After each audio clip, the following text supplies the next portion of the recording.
Nasubukan mo na ba yung gantong luto sa tuwalya ng baka? Minana pa daw natin to sa mga Kastila. Ito yung kalyos o beef tripe stew. Nako, ang sarap nito. Madali pa to sa easy. Tuturuan ka ni Tipsy. Let's go!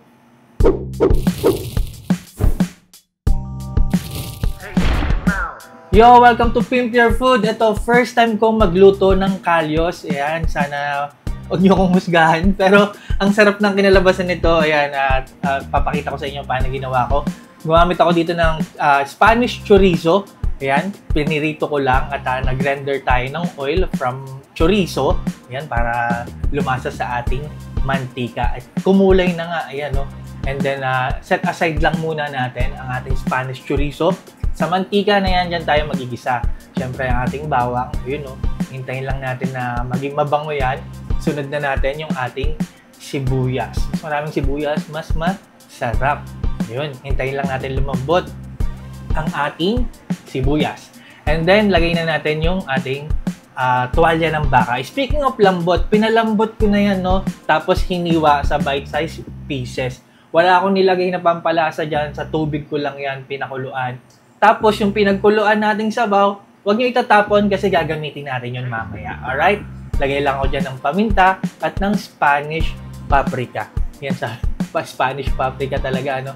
Ayun. Tapos, wala nga ako nilagay na pampalasa dyan, kaya isasangkot siya natin yan sa patis para naman, ayan, magkalasa ang ating tuwalya ng baka. Lagay tayo ng daon ng laurel. Ayan, takpan natin. Sangkot siya natin. Mga 5 minuto lang, ganyan. Ayan, no?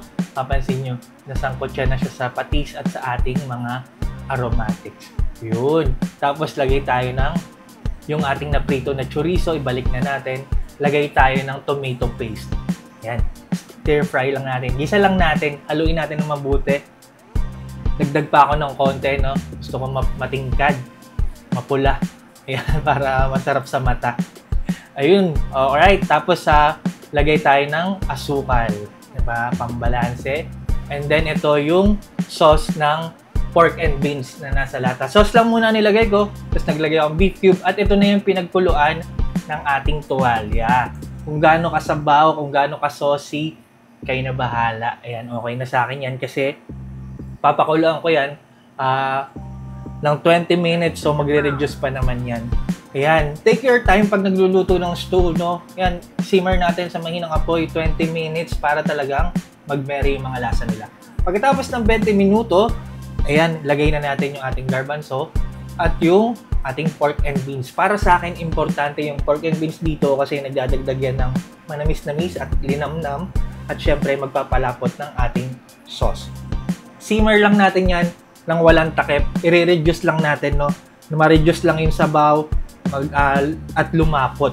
Iyon ang target natin. Ayan, after na-reduce ng sauce, lagay tayo ng bell pepper, optional. Olives, pwede kayong mas masarap, green olives. Ayan, and now look at that. Pwede na yan i-serve. At alam nyo naman tayo mga Pinoy, basta pagkaing masarsa, ang sarap eterno sa kanin. First time kong niluto itong kalyos at masasabi ko na enjoy ko talaga. Ang sarap nito, bago to sa akin. Ayan, at sana na-enjoy nyo din at sana subukan nyo rin, no? Diba? Dali lang naman. Ayun, maraming salamat sa palagi nyong panonood, pagtangkilik, pagsuporta at pagsubaybay. Ako po si Tipsy D. God bless sa inyo lahat. Peace!